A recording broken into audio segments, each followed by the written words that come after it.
Thank you so much for joining us for today's heartfelt story. Before we begin, we'd love to know, where are you watching from? Please share in the comments below. Connecting with you is one of our favorite parts of this community. If you enjoy stories that inspire hope, courage, and fresh starts, don't forget to like, share, and subscribe. Now settle in and let's dive into today's story. My name is Marjorie Ellison, but most folks just call me Marge. I'm 68 years old, and I've lived in the same small Vermont town nearly all my life. If you ever visited the Maple Hollow Library, you probably saw me behind the desk, stamping books and helping kids find their next adventure. I retired 3 years ago, and though I miss the smell of old paper and the quiet hush of the stacks, I can't say I miss the early mornings or the icy walks to work in February. My house is a little white cottage with blue shutters, tucked behind a row of sugar maples. It's nothing fancy, but it's mine. I keep the place tidy, and in the spring, I plant marigolds and tomatoes out front. My days are simple: a cup of tea at sunrise, a walk to the post office, maybe a puzzle in the afternoon. I clip coupons, shop the sales, and keep a careful eye on my checkbook. I've never been one for extravagance. My late husband, Walt, used to joke that I could stretch a dollar further than anyone in the county. Maybe that's true. I've always believed in saving for a rainy day. But lately, the days have felt a little too quiet.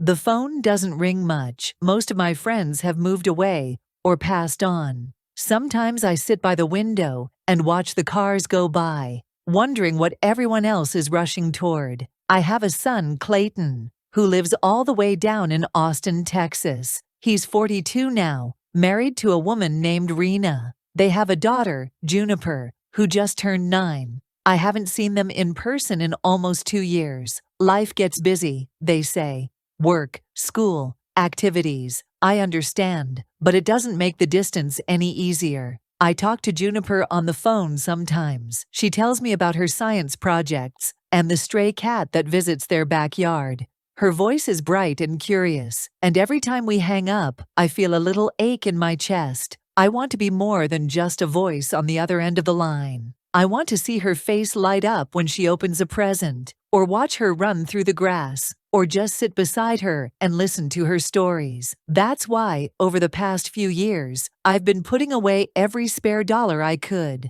I skipped new clothes, made do with my old car, and even took on a few odd jobs: babysitting, tutoring, helping out at the church bake sale. I kept my savings in a little folder marked family trip. It wasn't much, but after a while, it added up. I had just over $15,000 set aside. For some people, that might not seem like a fortune, but to me, it was a treasure. It was hope. I started dreaming about one last adventure. Not for me, really, but for all of us. I pictured us together: Clayton, Rena, Juniper, and me. Somewhere new, somewhere beautiful. Maybe a cabin by a lake, or a cozy inn in the mountains. I imagined us laughing over breakfast, playing board games at night, making memories that would last long after I was gone. I wanted Juniper to remember her grandma as more than just a voice on the phone. I wanted to give her a piece of my heart, wrapped up in a weekend of love and laughter. But more than anything, I wanted to feel close to my family again. I wanted to belong. I wanted to matter. I knew it wouldn't be easy. Clayton and Rena have their own lives, their own routines. Rena is always busy with work, and Clayton's job keeps him on the road.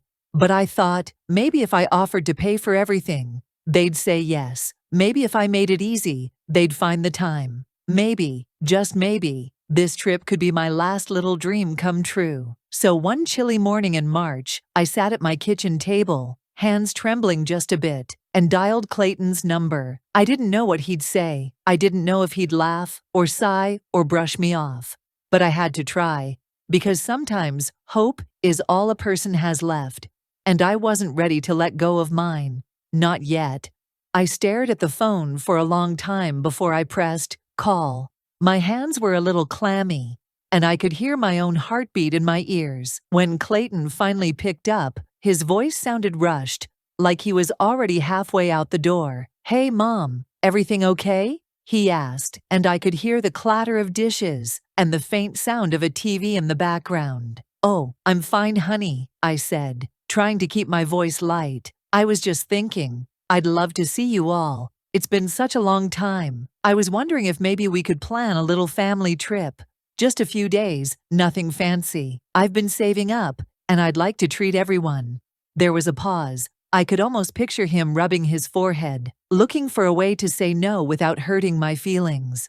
"A trip, huh? I mean, things are pretty busy right now, Mom. Work's been nuts, and Juniper's got soccer and piano and—" I cut in gently. "I know you're busy, Clayton, but I'd really love to spend some time together. I could come down to Texas, or we could meet somewhere in the middle. I'll take care of all the costs. I just want to make some memories with you and the girls." He sighed, and I heard a door close on his end. "Let me talk to Rena, okay? She's got a lot on her plate, too. I'll see what she thinks." "Of course," I said, trying to sound cheerful. "No rush. Just let me know." We hung up, and I sat there, staring at the phone. I tried not to let the disappointment settle in, but it crept up anyway, like a cold draft under the door. I knew I was asking for a lot. I knew their lives were busy and full, but I couldn't help wishing, just a little, that he'd sounded happy to hear from me. A few days later, Clayton called back. This time, Rena was on speaker. Her voice was smooth, polite, but there was a sharpness to it, like she was always on guard. "Hi, Marge. Clayton said you wanted to plan a trip." "Yes, I thought it might be nice for all of us to get away for a few days. I can cover the expenses. I just want to spend some time together." Rena laughed, but it wasn't a warm laugh. "That's sweet, Marge, but you know, we're not really into those old-fashioned family vacations. We usually just do quick getaways, something modern, you know? Juniper gets bored easily, and I don't think she'd be into puzzles or board games." I felt my cheeks flush. "Oh, of course. I just thought, well, I thought it might be fun, but I'm open to whatever you all like." Clayton jumped in, his voice a little too loud. "We could maybe do a weekend at that new resort outside Austin. They've got a pool, a spa, and all that. Rena's been wanting to check it out." Rena chimed in. "It's a bit pricey, but if you're sure you want to pay, Marge, we could make it work. Just don't go overboard, okay? We don't want you stressing about money." I swallowed hard. "No, it's fine. I've been saving for this. I want to do it." "All right then," Clayton said, sounding relieved to have the decision made. "We'll look at some dates and let you know." We said our goodbyes, and I set the phone down, my hands trembling just a little. I could hear the echo of Rena's words in my head. Old-fashioned, don't go overboard. I knew she didn't mean to be cruel, but it stung all the same. I'd always tried to be careful, to never be a burden, to never ask for too much, but somehow, I always felt like I was just a step behind, like I didn't quite fit into their world. I sat at the kitchen table, staring at the faded tablecloth, and wondered if I was making a mistake. Maybe I was too hopeful. Maybe I was just clinging to something that wasn't there anymore. But then I thought of Juniper's voice, bright and sweet, and I knew I had to try. Even if I felt like an outsider, even if I was too much or old-fashioned, I still wanted to give my family this gift. I still wanted to believe that for a few days at least, we could be close again. The next few weeks passed in a blur of lists and little projects. Once Clayton and Rena settled on a weekend in late April, I threw myself into getting ready. I wanted everything to be just right, even if I wasn't sure what right looked like anymore. First, I decided to sew myself a new dress. I hadn't made one in years, but I still had a box of fabric tucked away in the hall closet. I chose a soft blue cotton with tiny white flowers, simple but cheerful. As I pinned the pattern and worked the old Singer sewing machine, I remembered the dresses I used to make for Clayton when he was little. He'd run around the yard in overalls I'd stitched myself, grass stains on the knees, and a grin on his face. Those days felt like a lifetime ago. I also baked a batch of my famous oatmeal cookies, the kind with raisins and walnuts. I wrapped them in wax paper and tied the bundle with a bit of twine. I knew Rena watched her sugar, but Juniper always loved a treat. I wanted her to have something from me. something that tasted like home. For Juniper, I packed a few small gifts, a set of colored pencils, a sketchbook, and a paperback copy of Anne of Green Gables. I wrote a note inside the cover. To Juniper, from Grandma Marge. May you always find adventure in the pages of a good book. I hoped she'd like it. I hoped she'd remember me when she read it. As I packed my suitcase, I found myself thinking about family trips from years past. Some were wonderful, like the time Walt and I took Clayton camping by Lake Champlain. We roasted marshmallows and told ghost stories under the stars. But there were hard trips too. The last vacation before Walt got sick, when everything felt tense and uncertain. The long car rides with a sulking teenager in the back seat. The arguments over directions. The silent meals in roadside diners. Family isn't always easy, I reminded myself, but it's always worth trying for. Still, I couldn't shake the worry that I was being too much. I replayed Rena's words in my mind, wondering if I was making things harder for everyone. Was I forcing myself into their lives? Was I just an obligation, a box to check off? I tried to push those thoughts aside, but they lingered, heavy as rain clouds. The night before my flight, I laid out my new dress and polished my sensible black shoes. I double-checked my suitcase, making sure I had everything. Pajamas, toiletries, my little folder of savings, and the gifts for Juniper. I set my alarm for 4:30 a.m., though I knew I wouldn't sleep much anyway. When morning came, I made a cup of tea and stood by the window, watching the sky turn from gray to pink. The taxi arrived right on time, and the driver helped me with my bag. As we drove through the quiet streets, I looked out at the familiar houses, the old church, the bakery, with its faded sign. I wondered if I'd ever call another place home. At the airport, I felt like a child again, nervous, excited, a little bit lost. I clutched my boarding pass and tried to look confident, even as my heart thudded in my chest. The flight to Austin was long, and I spent most of it staring out the window, watching the clouds drift by. I thought about what I'd say to Clayton and Rena, how I'd greet Juniper, how I'd try not to embarrass myself. When the plane finally landed, I gathered my things and took a deep breath. I was here. I was really doing this. I told myself to be brave, to be kind, to be grateful for whatever time I got. I stepped off the plane, suitcase in hand, and walked toward the baggage claim, hoping that maybe, just maybe, this trip would be the start of something good. The Texas air hit me like a warm blanket. As I stepped outside the airport, I spotted Clayton's car right away, a shiny silver SUV, much fancier than anything I'd ever owned. He waved from the driver's seat, and I hurried over, dragging my suitcase behind me. "Hey, Mom," he said, giving me a quick hug. He smelled like aftershave and coffee. "Long flight?" "Not too bad," I replied, trying to sound cheerful. "It's good to see you, Clayton." He loaded my bag into the trunk, and we set off toward his house. The city was bigger and busier than I remembered, all glass buildings and wide highways. I watched the scenery fly by, feeling a little out of place already. When we pulled into their neighborhood, I saw rows of neat houses with perfect lawns and bright flowers. Clayton's house was 2 stories, with a big porch and a swing out front. I took a deep breath as we walked up the steps. Rena opened the door before we even knocked. She was tall and slim, dressed in crisp white pants and a pale green blouse. Her hair was pulled back tight, not a strand out of place. She smiled, but it didn't quite reach her eyes. "Hi, Marge," she said, giving me a quick once-over. "You made it." "I did," I said, holding out the tin of cookies. "I brought some treats, and a few things for Juniper." She took the tin, glancing at the label. "Oh, thanks. We're trying to cut back on sugar, but I'm sure Juniper will enjoy them." She set the cookies on the counter without opening them. I felt my cheeks warm. I also brought her a book and some colored pencils. She mentioned she likes to draw. Rena nodded, her lips pressed together. "That's thoughtful. She's upstairs, probably on her tablet. I'll call her down." Just then, I heard footsteps pounding on the stairs. Juniper burst into the room, her hair wild and her cheeks flushed.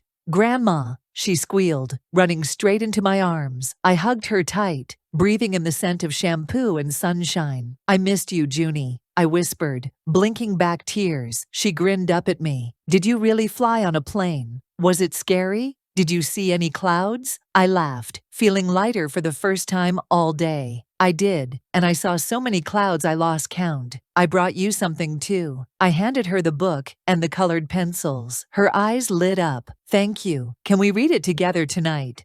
Of course, I said, my heart swelling. Rena cleared her throat. Juniper, why don't you take your things to your room? We need to get Grandma settled. Juniper skipped away, clutching her gifts. I followed Rena down the hall to the guest room. It was spotless, with crisp white sheets and a vase of fake flowers on the nightstand. My suitcase looked small and out of place in the corner. If you need anything, just let me know, Rena said, smoothing the bedspread. Bathrooms across the hall. We usually eat dinner around 6. Oh, and we don't wear shoes in the house, just so you know. I nodded, slipping off my shoes and lining them up neatly by the door. Thank you, Rena. I appreciate you having me. She gave a tight smile. Of course, we're happy to have you. Just try to keep things simple, okay? Juniper's got a busy schedule, and Clayton's work is stressful right now. I forced a smile. I'll do my best. When she left, I sat on the edge of the bed, my hands folded in my lap. I could hear Juniper laughing upstairs, and for a moment, I let myself feel hopeful. But Rena's words echoed in my mind. Keep things simple, don't be a bother. I wondered if I was already doing something wrong. Still, I told myself to stay positive. I was here, with my family. That had to count for something. I unpacked my things, smoothed my new dress, and took a deep breath. No matter what, I was determined to make the most of this visit. Even if I felt a little out of place, I was going to try. For Juniper, for myself. The next morning, the house was buzzing with activity. Rena was packing up snacks and sunscreen. Clayton was on his laptop at the kitchen table, and Juniper was sprawled on the couch, her eyes glued to a game on her tablet. I stood in the hallway, clutching my overnight bag, waiting for someone to tell me what to do. Rena breezed past me, her phone pressed to her ear. Yes, we'll be there by noon. Can you make sure the room has a king bed and a pull-out for Juniper? Great, thanks. She hung up and turned to me. We're all set. The resort has a spa, a pool, and a kids' club. It's supposed to be the best in the hill country. I cleared my throat. I saw a brochure for a little lakeside cabin, not far from here. It looked peaceful. Maybe we could. Rena cut me off, shaking her head. That place is ancient, Marge. No Wi-Fi, no real amenities. Juniper would be bored out of her mind. Trust me, the resort is the way to go. I nodded, swallowing my disappointment. Of course, whatever you think is best. We loaded up the car, and I squeezed into the back seat next to Juniper. She barely looked up from her tablet, her fingers tapping away at the screen. Clayton was already on a conference call, his voice low and serious. Rena scrolled through her phone, answering emails and checking her social media. I tried to start a conversation. Juniper, what game are you playing? She shrugged, not looking up. Just something with dragons. That sounds fun.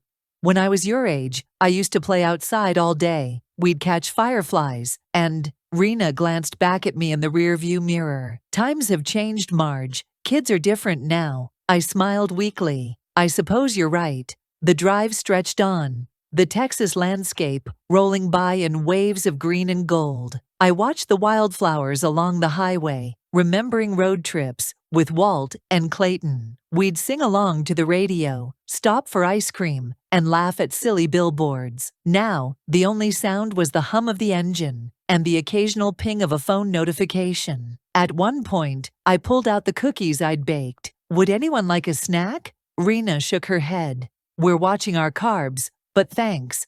Clayton didn't even look up from his phone. I'm good, Mom. I wrapped the cookies back up, my hands trembling just a little. I stared out the window, feeling more and more invisible with every mile. When we finally arrived at the resort, it was even fancier than I'd imagined. Gleaming glass doors, a sparkling pool, and staff in crisp uniforms. Rena checked us in, while Clayton took a call outside. Juniper wandered off to look at the gift shop, still holding her tablet. I stood in the lobby, clutching my bag, unsure where to go. No one seemed to notice. I tried to remind myself that I was lucky to be here, that this was my chance to make memories. But as I watched my family scatter in different directions, I couldn't help but feel like I was just along for the ride. That evening, we sat in the resort restaurant, surrounded by families laughing and talking. Rena scrolled through her phone, showing Clayton pictures of spa treatments. Juniper played a game under the table. I tried to join in, but every time I spoke, the conversation moved on without me. I looked around at the happy faces, the clinking glasses, the soft glow of the lights. I wondered if anyone else in the room felt as lonely as I did, sitting right in the middle of their own family. I took a deep breath and told myself to keep trying. Maybe tomorrow would be better. Maybe, if I just kept reaching out, someone would finally reach back. Dinner that night was at the resort's fancy restaurant. The tables were set with white tablecloths and shiny silverware, and the menu was full of dishes I couldn't even pronounce. Rena ordered a bottle of wine and a few appetizers for the table, barely glancing at me as she did. I tried to make conversation as we waited for our food. "This place is beautiful, isn't it? It reminds me a little of the old inn where Walt and I spent our honeymoon." It was nothing like this, of course, just a little place by the river, with creaky floors and a jukebox in the corner. One night, there was a thunderstorm, and the power went out. We ended up playing cards by candlelight and… Rena let out a sigh and rolled her eyes. "Here we go again," she muttered, just loud enough for the table to hear. "You're just too much sometimes, Marge, always with the stories." I felt my face flush. I looked at Clayton, hoping he'd say something, maybe stick up for me, but he just stared at his phone, pretending not to notice. Juniper looked up from her coloring sheet, her brow furrowed in confusion. I tried to laugh it off. "I guess I do talk a lot. Old habit from the library, I suppose." Rena took a sip of wine and scrolled through her phone. "It's just, sometimes it's a bit much, you know. We're all tired. Maybe we could just enjoy the meal." I nodded, forcing a smile. "Of course, I'm sorry." The rest of the meal passed in awkward silence. I picked at my salad, barely tasting it. Every time I thought of something to say, I bit my tongue. I didn't want to be too much. I didn't want to be a bother. Juniper nudged my arm. "Grandma, can you tell me more about the thunderstorm?" she whispered. I smiled at her, my heart aching. "Maybe later, sweetheart. We'll have our own story time." She nodded, her eyes shining with trust. For a moment I felt a little better. At least someone wanted to hear my stories. After dinner, we walked back to our rooms. Rena and Clayton walked ahead, talking quietly. Juniper held my hand, swinging our arms as we went. I tried to focus on her, on the warmth of her small fingers in mine. But inside, I felt hollow. I'd come all this way, spent my savings, just to feel like an outsider. I wondered if I'd made a mistake, if I should have stayed home in Vermont with my marigolds and my puzzles. When we reached the room, I helped Juniper get ready for bed. She snuggled under the covers, clutching her new book. "Will you read to me, Grandma?" she asked. "Of course," I said, my voice soft. I read the first chapter of Anne of Green Gables, letting the words wrap around us like a blanket. Juniper's eyes grew heavy, and soon she was asleep. I sat by the window for a long time after that, watching the lights of the resort twinkle in the darkness. I promised myself I wouldn't let Rena's words ruin this trip. I wouldn't let my heartbreak show. I'd keep trying, for Juniper's sake. I'd be the best grandma I could be, even if it meant being too much sometimes. But deep down, I wondered how much more of this I could take. The next day, the sun was already high and hot by the time we made it down to breakfast. The dining room was bright and busy, with waiters bustling around, carrying plates piled high with food. Rena ordered the most expensive omelet on the menu, plus a fresh fruit platter and a fancy coffee. Clayton asked for steak and eggs, and Juniper wanted pancakes with extra whipped cream. I just asked for oatmeal and tea, but when the bill came, it was slid quietly to me. I tried not to let it show, but my heart skipped a beat when I saw the total. I pulled out my card and paid, telling myself it was worth it to see everyone together. But a little voice in my head whispered, "This is more than you spend in a week back home." After breakfast, Rena suggested we all get massages at the spa. "It's part of the resort experience," she said, already scrolling through the list of treatments on her phone. "They have a mother-daughter package, and Juniper can do the kids' facial. Clayton, you should try the hot stone massage." I hesitated. "Maybe we could just take a walk by the river, or play a board game in the lounge." Rena shook her head. "We can do that at home, Marge. We're here to relax. Besides, you said you wanted to treat us." I nodded, feeling my cheeks burn. "Of course. Whatever you all want." The spa was beautiful, all soft music and scented candles. I tried to enjoy my massage, but I couldn't stop thinking about the cost.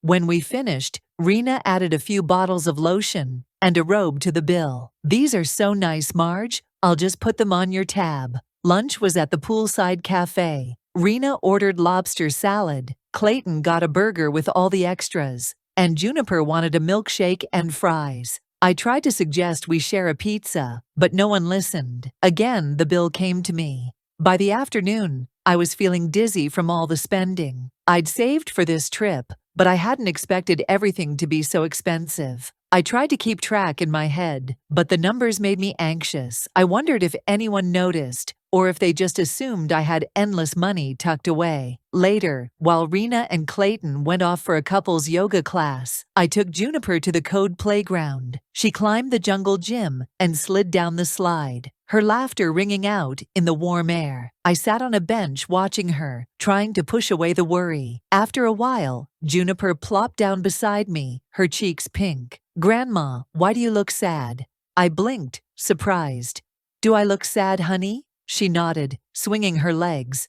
"You don't smile as much as you do on the phone. Did I do something wrong?" My heart squeezed. "Oh no, sweetheart, you didn't do anything wrong. I'm just a little tired, that's all." She leaned her head on my shoulder. "I like it when you're here. I wish you could stay forever." I wrapped my arm around her, holding her close. "I like being here with you too. You're my favorite girl in the whole world." She grinned, her missing front tooth making her look even sweeter. "Can we read more of my book tonight?" "Of course," I promised, kissing the top of her head. As we sat there, I tried to let go of the worry and just enjoy the moment. But deep down, I couldn't shake the feeling that I was being used, not loved. I wanted so badly to be part of this family, to be needed and wanted. But as the bills piled up and my voice was ignored, I wondered if I was just a wallet with a smile. Still, I held Juniper close and told myself to keep trying. For her, I would do anything, even if it meant paying the price of love. That evening, after another expensive dinner, I excused myself early and went back to the room. My head was pounding, and my heart felt heavy. I sat on the edge of the bed, listening to the muffled sounds of laughter and music drifting up from the pool below. I tried to read, but the words on the page just blurred together. A little while later, I heard voices in the hallway. Rena and Clayton were talking, their words low and hurried. I didn't mean to eavesdrop, but as I stepped out to get a glass of water, I caught a glimpse of Rena's phone screen. She was showing Clayton a group chat with her friends. I saw my name pop up, followed by a string of laughing emojis. Rena typed quickly, her nails clicking on the screen. "Traveling with the elderly is a chore. Marge is sweet, but she's so old-fashioned. She doesn't get how things work these days. I wish she'd just relax and let us handle things." Clayton chuckled, not looking up from his own phone. "She means well. Just let her pay for stuff. It makes her happy." I froze in the hallway, my hand gripping the door frame. My cheeks burned with shame and anger. I felt like I'd been punched in the stomach. All this time, I thought I was doing something good for my family. I thought I was making memories. But to them, I was just a burden, a joke to share with friends, a bank account to tap into. I slipped back into my room, closing the door quietly behind me. I sat on the bed, staring at the wall, my mind racing. I thought about every bill I'd paid, Every suggestion I'd made that was brushed aside. I thought about the way Rena rolled her eyes, the way Clayton never defended me. I realized, with a cold clarity, that my kindness was being taken for granted. I wasn't part of the family. I was just a convenience. I reached for my purse, suddenly needing to check my wallet. I pulled out my credit card and opened my banking app. My hands shook as I scrolled through the recent charges. There were purchases I didn't recognize. Designer clothes, expensive makeup, even a set of wireless headphones, all ordered online, all shipped to Rena's name. My stomach dropped. I remembered Rena asking to borrow my card earlier in the trip, saying she'd left hers in the room. I hadn't thought twice about it. I trusted her. Now I felt foolish. I sat there for a long time, staring at the numbers on the screen. I thought about all the years I'd spent saving, all the sacrifices I'd made.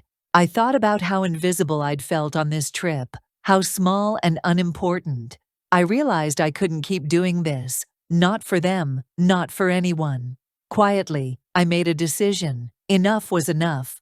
I picked up my phone and called the credit card company. I reported the unauthorized charges and asked them to freeze my account. The woman on the other end was kind and efficient. "We'll take care of it, Mrs. Ellison. You'll get a new card in the mail, don't worry." I thanked her, feeling a strange sense of relief. For the first time in days, I felt like I had some control. I sat by the window, looking out at the dark sky. I thought about Juniper, about her sweet smile and her hugs. I knew I'd miss her, but I couldn't keep letting myself be used. I deserved better. As I got ready for bed, I felt a quiet strength settle in my chest. Tomorrow things would change. I didn't know exactly how, but I knew I couldn't go back to the way things were. I was done being invisible. I was done being too much.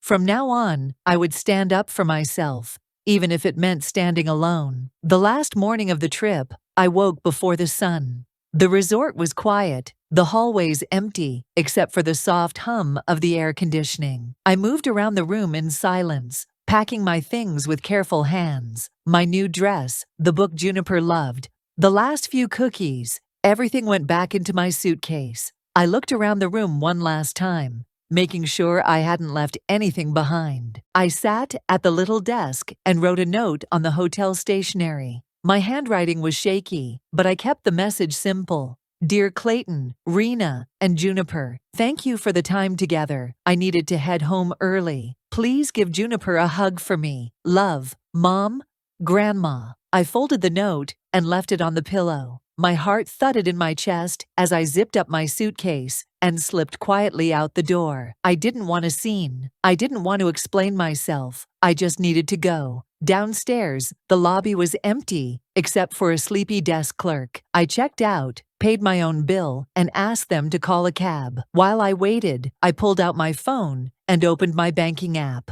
I froze every account I could, changed my passwords, and set up alerts for any new charges. I called the bank and explained the situation. The woman on the line was patient and understanding. "We'll make sure your accounts are secure, Mrs. Ellison. No one will be able to access your funds without your permission." I thanked her, feeling a little lighter. I booked a bus ticket back to Vermont, the soonest one I could find. It wasn't the fastest way home, but it was what I could afford. I didn't want to ask anyone for help. I wanted to do this on my own. As the cab pulled up, I glanced back at the resort. The sun was just starting to rise, painting the sky with streaks of pink and gold. I wondered if anyone would notice I was gone. I wondered if they'd care. The ride to the bus station was quiet. I watched the city wake up, people hurrying to work, kids waiting for the school bus. I felt like a ghost, drifting through someone else's life. My phone buzzed in my purse. First once, then again and again. Clayton's name flashed on the screen, then Rena's. I let the calls go to voicemail. I couldn't talk to them. Not yet. On the bus, I found a window seat and settled in, hugging my bag to my chest. The engine rumbled to life, and we pulled away from the station. I watched the city fade into the distance, the tall buildings shrinking until they were just a memory. As the miles rolled by, I felt a strange mix of grief and relief. I was sad for what I'd lost, the hope, the closeness I'd wanted so badly. But I was also proud of myself for leaving. For the first time in a long time, I'd put myself first. I'd said, enough, and meant it. I thought about Juniper, about her hugs and her questions, and her bright, curious eyes. I knew I'd miss her most of all, but I also knew I couldn't keep giving and giving until there was nothing left of me. The bus rolled on, the landscape changing from city to countryside. I leaned my head against the window and closed my eyes, letting the gentle motion soothe me. I didn't know what waited for me back in Vermont. I didn't know how I'd explain things to my friends or what I'd do next, but for the first time in a long time, I felt free. I was going home, not just to my little house, but to myself. And that, I decided, was enough. Back at the resort, I imagine it didn't take long for Rena and Clayton to notice I was gone. Maybe they thought I'd just gone for a walk at first, or maybe they saw the note on the pillow right away. Either way, it must have been a shock. I could picture Rena pacing the room, her phone pressed to her ear, and Clayton frowning at his screen, trying to call me again and again. My phone buzzed all through the bus ride, and well into the next day. First, it was calls, one after another, sometimes just a minute apart. Then came the texts. Where are you, Mom? Why did you leave? We're worried. Please call us back. Juniper is asking for you. We need to talk about the hotel bill. The card isn't working. Did you freeze the account? I read every message, but I didn't reply.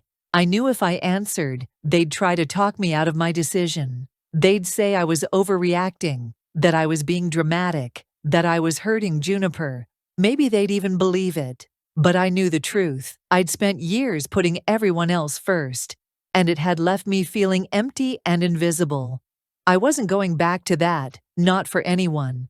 The emails started next. Rena's were long and full of guilt. We didn't mean to upset you, Marge. You know how stressful things are for us. We just wanted to have a nice trip. You could have talked to us instead of running off. Now we're stuck with all these bills and no way to pay. Please, just call the bank and fix this. For Juniper's sake, if not for us. Clayton's messages were shorter, but just as pointed. Mom, this isn't like you. Please call me. We need to sort this out. I don't understand why you're doing this. I sat at my kitchen table, reading their words, feeling the old ache in my chest. But this time, I didn't let it take over. I closed my laptop, put my phone on silent, and went outside to water my marigolds. The world was quiet and green, the air cool and fresh. I breathed it in, letting it fill me up. In the days that followed, I started to find myself again. I called up my old friend, Doris,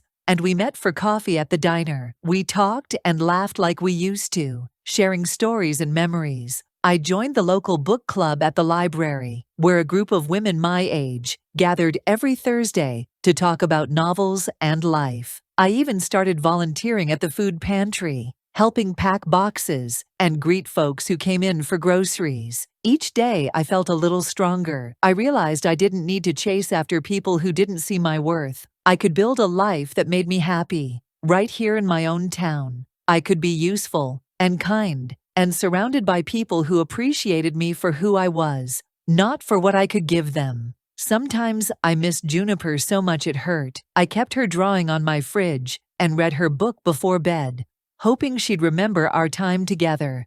But I knew I couldn't go back to the way things were. I had to protect my heart, even if it meant letting go. The calls and emails from Rena and Clayton slowed down after a while. Maybe they realized I wasn't going to change my mind. Maybe they just gave up.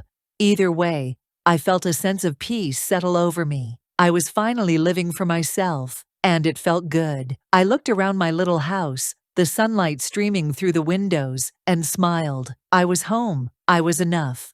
And for the first time in a long time, I truly believed it. Spring in Vermont is a gentle thing. The snow melts away, the grass turns green, and the air smells like hope. I found myself waking up early, eager to start each day. For the first time in years, I didn't feel like I was waiting for someone to call or invite me somewhere. I was just happy to be alive, right where I was. I spent hours in my little garden, digging in the dirt and planting seeds. My marigolds and tomatoes grew strong under my care. I even tried my hand at growing herbs, basil, mint, and a little patch of lavender by the back steps. The work was good for my hands and my heart.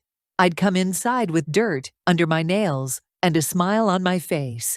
One afternoon, I dusted off an old box of paints and brushes I'd tucked away in the attic. I set up a small table by the window and started painting again. Nothing fancy, just wildflowers and the view from my porch. The colors made me feel young, like I was discovering the world all over again. I lost track of time, letting the hours slip by in a blur of blue and gold. At the library's book club, I met women who felt like old friends after just a few meetings. We swapped recipes, shared stories, and sometimes just sat together in comfortable silence. I realized I wasn't the only one who'd felt invisible or left behind. We all had our scars, but we were learning to heal together. One morning, as I was sorting the mail, I found a letter addressed to me in careful, wobbly handwriting. My heart skipped when I saw the return address, Austin, Texas. I sat down at the kitchen table and opened it with trembling hands. Dear Grandma, I miss you. I wish you were here. Mom and Dad are busy a lot. I read Anne of Green Gables every night and think of you. Thank you for the colored pencils. I drew you a picture of our cat and the garden. I hope you come visit me again. I love you so much. Love, Juniper. A folded piece of paper fell out, a drawing of a smiling girl with brown hair, standing in a garden full of flowers. Tears filled my eyes, but they were happy tears. I pressed the letter to my chest, feeling Juniper's love reach me all the way from Texas. I wrote back right away, telling her about my garden, the book club, and the painting I was working on. I told her I missed her too, and that she could write to me anytime. I promised I'd always be her grandma, no matter what. As the days passed, I thought a lot about Clayton and Rena. Part of me wanted to call, to try and fix things, but I knew I had to protect myself. I couldn't go back to being the person they only called when they needed something. I could love them, but I didn't have to let them hurt me again. Still, I kept my heart open for Juniper. I hoped that one day when she was older, she'd come visit me in Vermont. Maybe we'd plant marigolds together, or paint wildflowers by the window. Maybe she'd remember that her grandma was strong and kind and worth loving. I looked around my little house, the sun shining on my marigolds, and felt a quiet joy settle in my chest. I was building a new chapter, one filled with friends, laughter, and the simple pleasures I'd almost forgotten. I was living for myself, and it felt just right.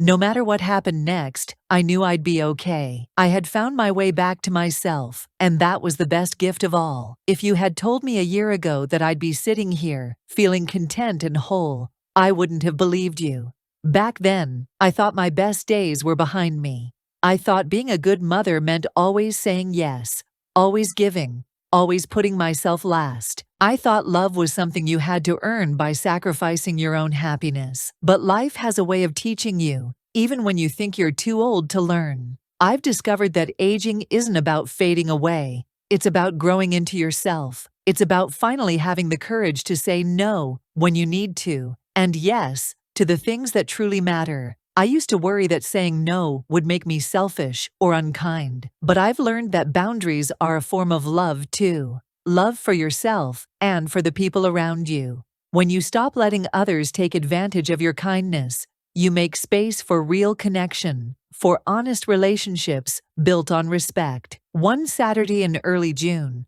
our little town held its annual spring festival. The library asked me to speak at the community center, to share a story about resilience. I was nervous at first. Public speaking was never my favorite thing, but I knew I had something important to say.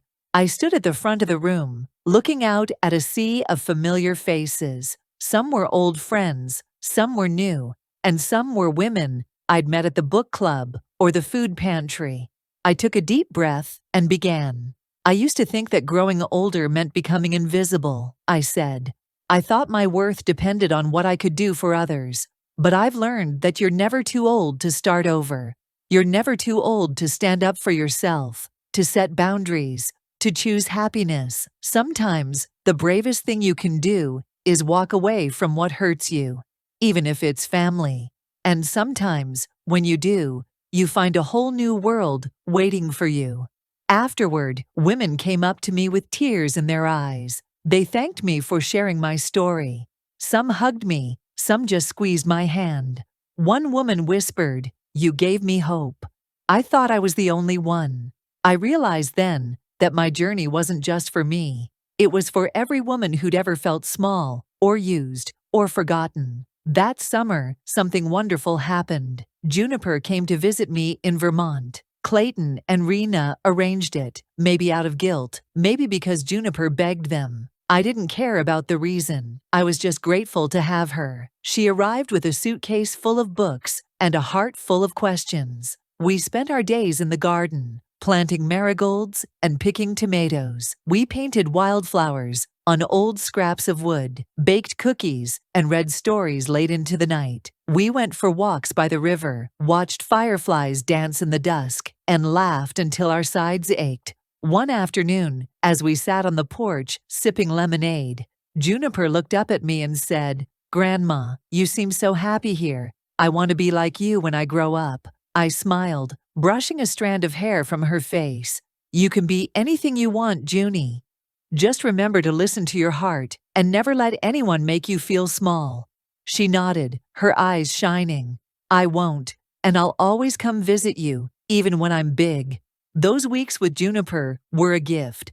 They reminded me that love doesn't have to hurt, and that the best memories are made in the simplest moments. When it was time for her to go home, we hugged tight, promising to write letters and send pictures. I watched her wave from the car, my heart full but not heavy. Now, as summer turns to fall, I find myself spending more time in my garden. The marigolds are bright and bold, the tomatoes ripe and sweet. I sit on my little bench, sunlight warming my face, and I feel at peace. I think about all the women out there who might be listening to this story. Women who have given and given, who have felt invisible, who are afraid to say no. If that's you, I want you to know you are enough. You are worthy of love and respect, just as you are. It's never too late to come back to yourself. It's never too late to start a new chapter. Thank you for spending this time with listening to this story. If it touched your heart,